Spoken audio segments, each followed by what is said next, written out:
Cadangan projek jajaran rel Selangor merupakan pautan sistem perhubungan penting yang berupaya membuka potensi sepenuhnya Selangor Aero Park SAP yang baru dilancarkan. Menurut Menteri Besar Selangor, Datuk Seri Amiruddin Syahri, sistem rel itu juga akan mengubah negeri tersebut menjadi hub kuasa penerbangan dan logistik bersepadu sepenuhnya. Beliau berkata projek rel tersebut yang pertama kali dicadangkan kepada Kementerian Pengangkutan beberapa bulan lepas bertujuan menghubungkan lapangan terbang antarabangsa Kuala Lumpur, KLIA, lapangan terbang Subang, Pelabuhan Kelang dan pelabuhan baharu yang bakal dibangunkan di Pulau Keri. Jika berjaya merealisasikan potensi penuh SAP, terdapat satu pautan perhubungan yang masih hilang yang boleh melengkapkan rangkaian untuk menghubungkan industri, rakyat dan infrastruktur pengangkutan utama di Selangor dan Lembah Kelang iaitu jajaran rel Selangor.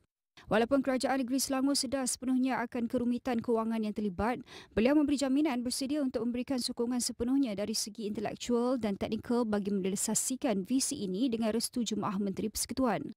Pada Februari, Pengerusi Jawatankuasa Pelaburan, Perdagangan dan Mobiliti Selangor, Eng Zihan berkata, pembinaan jajaran itu akan dilaksanakan secara berperingkat iaitu dalam tempoh sehingga 10 tahun. Mengulas mengenai SAP, Amiruddin berkata, pembangunan seluas 242.811 hektar itu merupakan titik permulaan strategik untuk meletakkan Selangor dan Malaysia sebagai kuasa besar aeroangkasa di rantau ini. Beliau berkata 68% ekonomi aeroangkasa Malaysia sudah berpusat di Selangor. SAP katanya dijangka menarik syarikat aeroangkasa antarabangsa serta industri rantai bekalan yang penting.